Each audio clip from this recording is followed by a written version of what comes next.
cause or the cause what is causing the lesion is removed, or what is the cause. When you give a solution to the cause, the treatment does not end there. The treatment ends only when the patient gets their form, function and aesthetics back.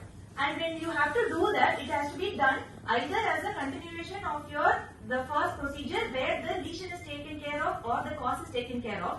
And you can do it in a two-stage procedure where this taking the lesion away or treating the trauma, that comes in the first part and rehabilitation comes in the second part. But anyway, the patient becomes happy and the patient gets back to their normal life, having a better quality of life. That happens only when the patient is given their form and function back. And that is what is the main intention of this program, the highlighting the reconstruction options that happens in our department in a day-to-day basis. That is what we are highlighting here. So these are the famous personalities that you all know. Without dentition, we know how different they look and how the form and function gets affected also.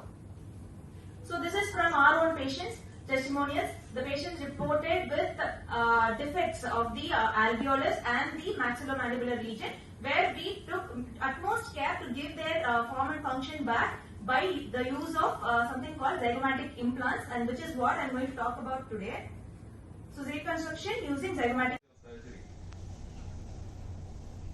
is for the first year BDS students and the third year BDS students. That is, one of you is entering the clinical year, another one of you is entering the pre-clinical year. Okay? So, how does this presentation impact you? In short, in one line, if I have to say, what you would have heard about surgeons and their expertise is you require n number of years to become a good surgeon, because you have to undergo this training, that training, like that. But the persons who spoke here are second year postgraduates and third year postgraduates. That is, 5 years from now or 7 years from now, you are going to be in that position. That is, you can see yourself doing these procedures. That means what? Science has rewritten itself post-corona area. You have, what you have is an advantage. You have technology by your side. The first year students have more idea about technology than the third year students. So a lot of technology is involved along with science.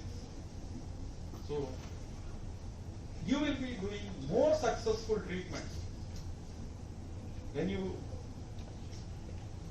come these 5 years or 7 years, when you become the postgraduate students. You See an implant fracture, unlike the conventional implants where we can still rehabilitate if there is fracture at the crest module. In this case, you have to remove the implant and use a more lateral trajectory to re-implant this. So this can be done by two methods. Either you can do immediately after your failed implant retrieval, or you can do it with a delayed manner after healing has happened in the same place, if you plan to do it in a delayed manner. And we have implant failures or non-NSU integrated implants. This is because of overheating, contamination and trauma during surgery, insufficient bone quality, or lack of primary stability and incorrectly indicated immediate loading. So again, you can avoid this when you delay your loading. So how do you manage this? So there are two options. You have to remove the failed implant and delay it. The same like how you do an implant fracture management. You can remove it and positively influence the biomedical field, leading to the utilization of patient-specific implants in the surgical repair of maxillofacial defects. Indications for patient-specific implants, we have reconstructive purpose and aesthetic concern. Under reconstructive purpose, we have skeletal defects, traumatic, congenital, idiopathic. And under aesthetic concern, we have secondary deformities. How do we choose? The implant used must be biocompatible. It has to be lightweight and should allow ease of modification of implant. PSIs are commonly manufactured from metal, polymer, ceramics using additive manufacturing technologies. Implant materials can be absorbable and non-absorbable. With recent advances in technology and material production, polyether ketone has emerged as promising alloplastic